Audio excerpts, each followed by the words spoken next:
Well, Assalamualaikum warahmatullahi wabarakatuh. Hello everybody, how are you today over there? I hope that you are in a good condition, you are very well, so we can join in our English again with me, Riza Muzaki, in English channel Fast Fun English at Smash. Okay, students, today I would like to tell you about the lessons that relating with functional text. It is called as a caption. So to take more lessons about this, let's check this out.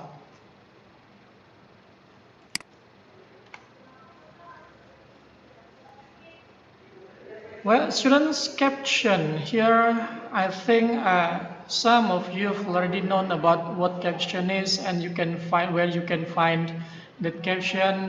And this is commonly you can see when you have Instagram or maybe in Facebook or maybe other else electronic media. So to know about these lessons, it is taught in a 12 English class, and it consists of 3.3 cognitive skill and 4.3 cognitive skill. To take more understanding about this, let's check for a while the cognitive skills and also the psychomotor skill of this lesson. The first that I would like to discuss here is about 3.3 in cognitive skills.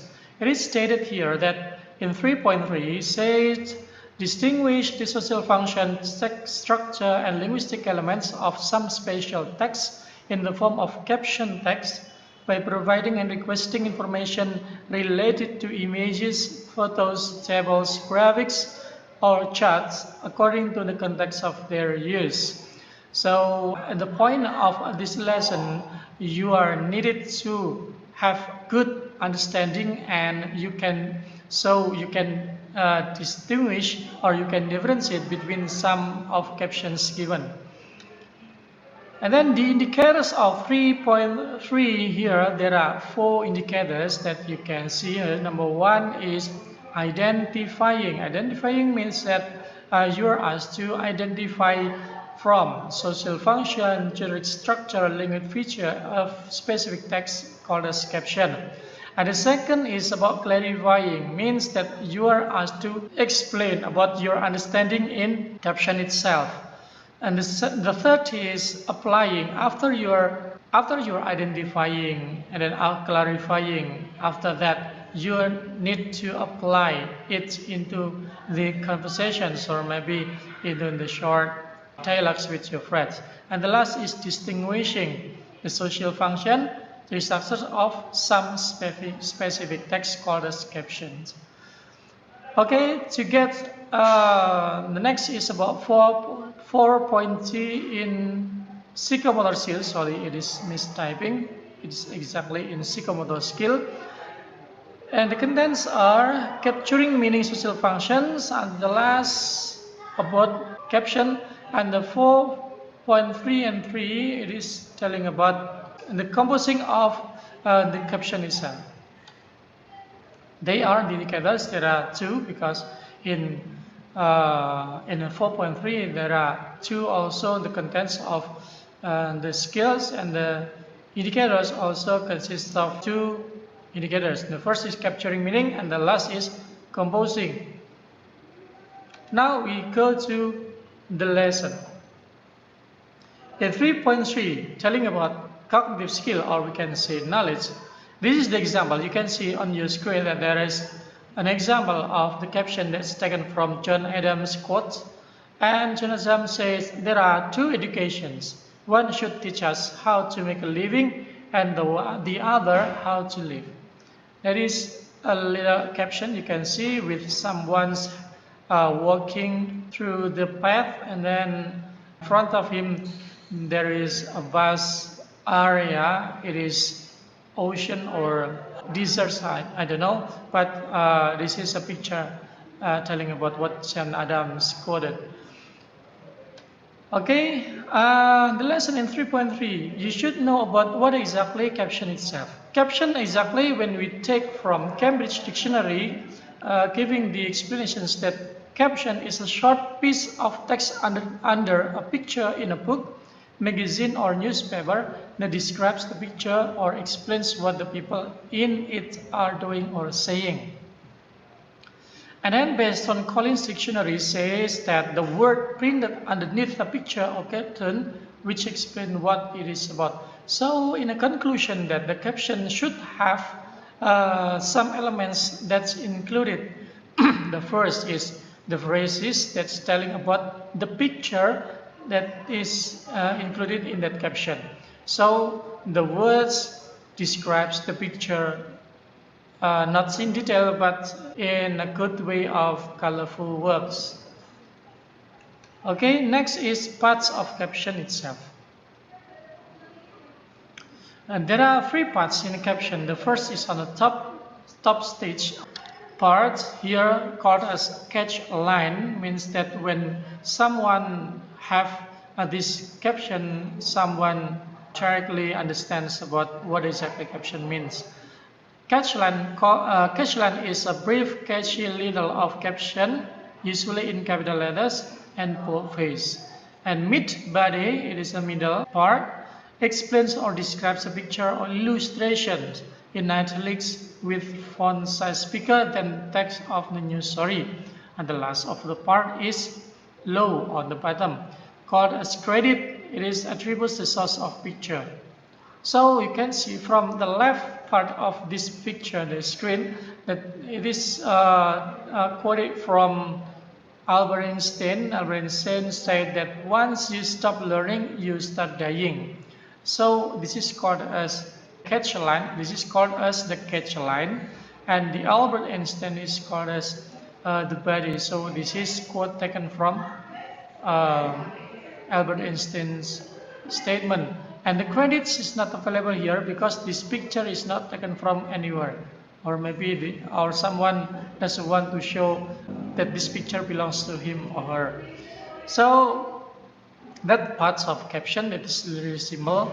And then the next is I need you to watch this video. That this video telling you about in detail how to make a good caption. You want to watch this right now. This week in journalism, we will be talking about writing captions. So for this week's direct instruction, I'm going to give you some tips and some techniques for writing good captions for your photographs. All photographs in newspapers should have captions. You should never have a photograph that isn't attributed. Writing a caption is just as important as writing the story. You want to make sure that you take time to write good captions and that your captions have the correct information in them. Captions do not need to be only one sentence in length. A lot of people have the belief that a caption should only be a couple words, but it's okay to have captions that are 3 or 4 sentences. Good captions are often 2 to 3 sentences in length. A little bit about what makes a good caption. The first sentence of a good caption is written in the present tense and describes the action taking place in the picture. The second sentence may give additional description, or it may give more information about a person or item in the picture and move to the past tense. It doesn't have to move to the past tense, but oftentimes it will. The third sentence is normally a quote from someone in the picture, which would, again, go along with what is happening in the picture. Some rules for caption writing. Don't state the obvious. Tell more than what the photograph shows. So don't just say, here are 2 boys playing frisbee. Tell me a little bit more about them. It should answer as many of the 5 W's and H as possible. So your caption should tell us who, what, when, where, how, why, just like the story does. Don't editorialize when you are writing captions. Don't use words like enjoy, intensely, diligently. You don't know for a fact that the people in the paper are feeling that way or acting that way, or the people in the picture. That's why it's editorializing. You're kind of putting words into their mouths. Let them say those things through a quote as part of the caption. Don't be dishonest. If you don't know what's going on in a picture, then you probably shouldn't use that picture, because somebody who sees the picture will. And then they're going to say, that's not what was going on. So you want to make sure that the pictures that you're using, that your captions that you're writing, are truly what was taking place in that picture. You should write the majority of your captions in the present tense and in active voice, not passive voice, which we've gone over earlier this year. You need to make sure that you name and identify all people in a photograph. If there's way too many people to identify, then it's probably not a good photograph for you to use. If people are in the background and you really can't see them, then obviously they don't need to be identified. But your central people in a photograph should be identified by name. You should use colorful and lively verbs. Captions are a great way to pull people into your story through your photographs, so make sure that your captions really do that. They pull your reader in. And don't be sarcastic. Most people won't catch up on sarcasm because there's not the inflection in your voice that there is when you're talking, when you write. So don't be sarcastic when you write captions. You shouldn't use terms like it seems or it appears. What is actually happening? Don't tell us what it seems to be happening. You should also avoid repeating copy block or scoreboard information. Don't tell us who won the game in the caption, because then nobody's going to read your story. And your copy block, your first paragraph of your story, should not also be your caption. Make sure that you are writing something original.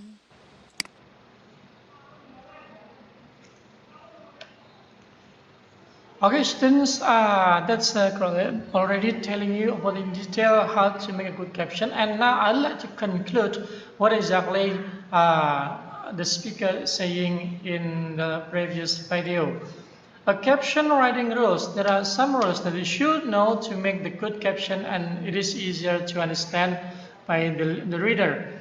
The first is caption should be at present, because sometimes we use captions in the past time.